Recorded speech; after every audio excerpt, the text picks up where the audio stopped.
بسم اللہ الرحمن الرحیم۔ ایسا محسوس ہوتا ہے کہ اس وقت انجینئر محمد علی مرزا پر شکنجہ کسنے کی پوری تیاری کر لی گئی ہے، اس لیے کہ خبر یہ ہے کہ انجینئر علی مرزا کے خلاف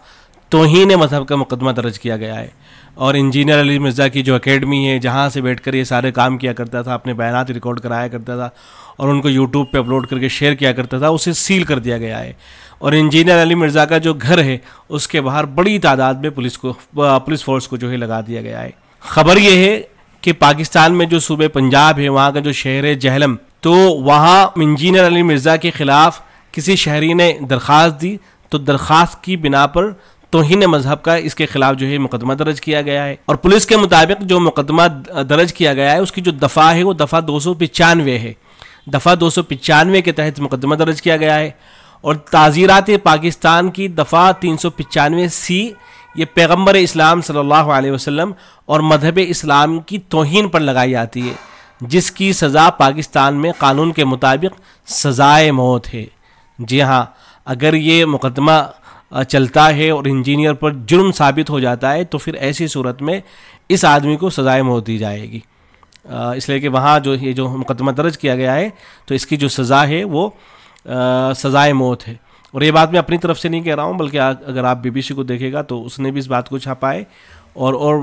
بہت سے جو نیوز پورٹل ہیں انہوں نے اس بات کو جو ہے لکھا ہے۔ جہلم کے مقامی صحافیوں کے مطابق انتظامیہ نے ناخوشگوار واقعے سے بچنے کے لیے محمد علی مرزا کی اکیڈمی کو سیل کر دیا ہے، اور اکیڈمی اور ان کے گھر کے باہر پولیس کی بھاری نفری کو تعینات کر دیا گیا ہے۔ گزشتہ رات انجینئر علی مرزا کو گرفتار کیا گیا تھا اور ڈپٹی کمشنر کے حکم پر اسے 3 MPO کے تحت جیل میں نظر بند کیا گیا تھا۔ یہ جو 3 MPO کا قانون ہے یہ پاکستان میں حکومت کو ایسے افراد کی حفاظتی حراست کے لیے وسیع اختیارات دیتا ہے جنہیں عوامی تحفظ یا نظم کے لیے خطرہ سمجھا جاتا ہے۔ یہ قانون ایک طے شدہ مدت کے لیے کسی بھی شخص کی گرفتاری اور نظر بندی کی اجازت دیتا ہے جسے بڑھایا جا سکتا ہے، تاہم یہ حراست اور گرفتاری ایک وقت میں لگاتار 6 ماہ سے زیادہ نہیں ہو سکتی۔ 3 ماہ سے زیادہ طویل حراست کے لیے عدالتی نگرانی کی ضرورت ہوتی ہے۔ انجینئر علی مرزا کو جو گرفتار کیا گیا تو اس سے متعلق پولیس ترجمان جو ہیں عمر سعید، ان کا یہ کہنا تھا کہ انتظامیہ نے یہ فیصلہ اس درخواست کی بنیاد پر کیا جو ڈسٹرکٹ پولیس افسر جہلم کے نام تحریر کی گئی۔ عمر سعید نے BBC کے ساتھ وہ درخواست بھی شیئر کی تھی۔ اس درخواست میں انجینئر علی مرزا کی جانب سے حال ہی میں دیے گئے ایک انٹرویو کا حوالہ دیتے ہوئے الزام عائد کیا گیا کہ ان کی جانب سے ادا کیے گئے کچھ کلمات نے مبینہ طور پر مسلمانوں کے مذہبی جذبات کو مجروح کیا ہے، اور درخواست گزار نے اسی بنیاد پر محمد علی مرزا کے خلاف قانونی کارروائی کی سفارش کی درخواست کی ہے۔ پولیس کے مطابق انجینئر علی مرزا کو گزشتہ رات حراست میں لیا گیا تھا اور اس وقت 30 روز کے لیے ڈسٹرکٹ جہلم میں نظر بند کر دیا گیا ہے۔ پولیس کے مطابق گرفتار کرنے کے بعد انجینئر علی مرزا کو بتا دیا گیا تھا کہ ان پر کیا کیا الزامات لگائے گئے ہیں، اور حالات کی سنگینی کے بارے میں بھی اس آدمی کو بتا دیا گیا تھا۔ اور پولیس کے جو ترجمان ہیں ان کے مطابق انجینئر علی مرزا سے اس وقت جیل میں صرف اس کے جو وکیل ہیں وہ ملاقات کر سکتے ہیں، اس کے اہل خانہ ملاقات کر سکتے ہیں،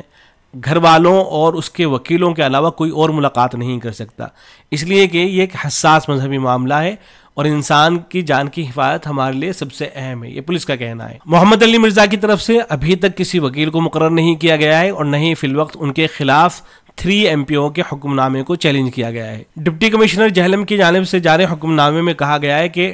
DPO جہلم کی جانب سے آگاہ کیا گیا کہ انجینئر علی مرزا عوامی تحفظ اور امن و امان کی صورتحال کی خرابی کا باعث بن رہے ہیں۔ اس حکم نامے میں 3 MPO کے تحت محمد علی مرزا کی حراست کی جو وجوہات بیان کی گئی ہیں ان کے مطابق انجینئر محمد علی مرزا پر الزام ہے کہ انہوں نے انتہائی قابل اعتراض اور اشتعال انگیز تقاریر کی ہیں جو گمراہ کن، اشتعال انگیز اور نقد عمل کا باعث بن سکتی ہیں۔ حکم نامے کے مطابق انجینئر مرزا کے بیانات فرقہ وارانہ تقسیم پیدا کرنے اور مذہبی جذبات کا استحصال کر کے نفرت کو ہوا دے سکتے ہیں۔ بہرحال اگر انجینئر پر مقدمہ چلتا ہے اور پھر اس کے بعد جرم ثابت ہو جاتا ہے تو انجینئر کو سزائے موت دی جائے گی، بہت بڑی بات ہو جائے گی ظاہر ہے۔ ہم تو بس یہ دعا کریں گے کہ اس آدمی کا فتنہ ختم ہو کسی بھی طرح سے۔ ہم اس کے حق میں نہیں ہیں کہ باقاعدہ جو ہے توہین مذہب کا الزام لگا کر اس آدمی کو جو ہے سزائے موت دی جائے، بلکہ یہ ہونا چاہیے کہ اس آدمی کا جو فتنہ ہے اس کو ختم کرنے کی کوشش کی جانی چاہیے۔ اور یہ بات سمجھ سے بالا تر ہے کہ اب تک اس آدمی پر وہاں کی حکومت نے ایکشن کیوں نہیں لیا ہے. اس لیے کہ اتنے دن گزر چکے ہیں, یہ آدمی آئے دن کوئی نہ کوئی بدتمیزی کرتا رہتا ہے, تو اب تک ایسا کیوں نہیں کیا گیا کہ اس آدمی کو جو ہے سزا سنائی جائے. بہرحال اصل تو یہ ہے کہ کسی بھی طرح سے اس آدمی کا فتنہ ختم ہونا چاہیے. اگر اس آدمی کو سزا سنائی جاتی ہے اور فتنہ ختم نہیں ہوتا ہے تو ظاہر ہے کوئی فائدہ نہیں ہوگا. بعض مرتبہ جب آدمی کو سزا دی جاتی ہے تو اس کے جو ماننے والے ہوتے ہیں ان کے درمیان میں فتنہ اور زیادہ تیزی کے ساتھ پھیلنے لگتا ہے اور بہت بڑا بن جاتا ہے فتنہ. تو بجائے اس کے کہ فتنہ اور بڑا ہو, نقصانات اور زیادہ ہوں, بہتر طریقہ یہ ہوگا کہ کوئی ایسی شکل اپنائی جائے کہ فتنہ ختم ہو. دیکھنے میں یہ آ رہا ہے صورتحال اس وقت سوشل میڈیا کی یہ ہے کہ کوئی نہ کوئی آدمی کہیں سے بھی اٹھ کھڑا ہوتا ہے اور پھر وہ کبھی تو انبیاء اکرام علیہ الصلوۃ والسلام کی شان میں گستاخی کر رہا ہوتا ہے, کبھی صحابہ اکرام کے حوالے سے بدزبانی کر رہا ہوتا ہے, اور اولیاء اللہ, بزرگان دین, مشائخ اور علماء کی توہین کرنا